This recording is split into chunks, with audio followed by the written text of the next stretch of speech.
భారత్ను కేంద్ర ప్రభుత్వం చీకట్లో ఉంచుతోంది.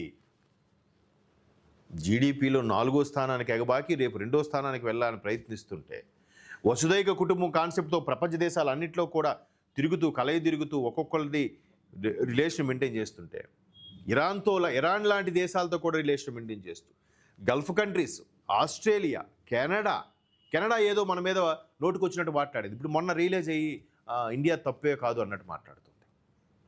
రష్యా ఎప్పుడు మనకి ఆ జన్మంతా మనకి మిత్రుడే. ఇజ్రాయెల్ ఎప్పుడు మనకి ఫేవర్గానే ఉంటుంది. అమెరికా కూడా అరే భారత్కి ఏంటి ఎంత ఇది అన్నట్టుగా వాడు ఒక పక్క కడుపు మంటతో చస్తున్నాడు. భారత్కి మనం ఎంత ఆంక్షలు పెడదామన్నా వాళ్ళు తగ్గట్లేదని. మరోవైపు చైనా వాడు ఆడ అమెరికాని పోటీగా ఫీల్ అవుతున్నాడు బయట ప్రపంచానికి, కానీ లోపల భయం, భారత్తోనే భయం. మొన్న షాంఘై మీటింగ్లో కూడా భారత్తో కరచాలనం చేసి, లేదు మనం ఇట్లా సరిహద్దులు వీటి గురించి మాట్లాడుకోవద్దు, బిజినెస్ చేసుకుందాం, ఎందుకంటే చైనా వాడికి అతిపెద్ద మార్కెట్ కూడా భారతే.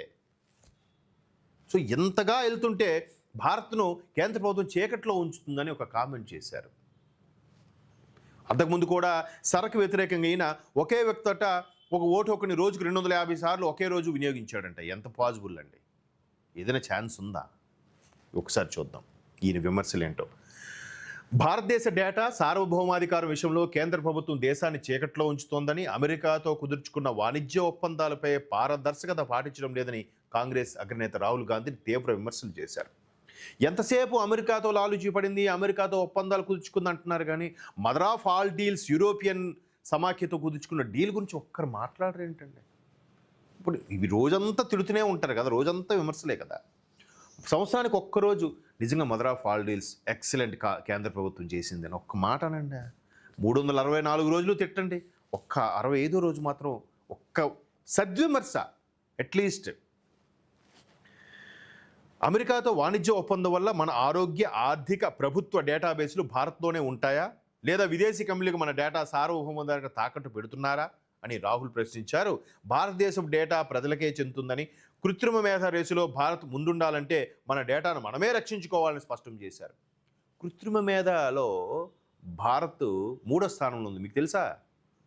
మొన్నే వచ్చింది కదా, ప్రపంచ దేశాలను ఏవైపు పరుగు పెడుతున్నాయి, ఇంకా భారత్ ఎక్కడో ఉంది.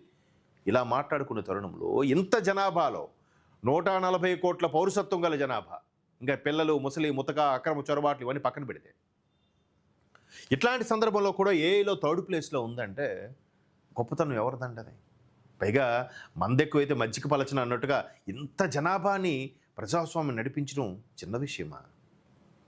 ఏది ఒక 1000-2000 మంది ఎంప్లాయీస్ పనిచేసే ఫ్యాక్టరీని నడిపించడానికే తలమునకలు అయిపోతుంటారే. చిన్న విషయమా ఈ ప్రజాస్వామ్యం? అతిపెద్ద ప్రజాస్వామ్యం. బట్ మోసేవాడికి తెలుస్తుంది కావిడి బరువు అన్నట్టుగా. బట్ వీళ్ళు విమర్శలు చేస్తూనే ఉంటారు.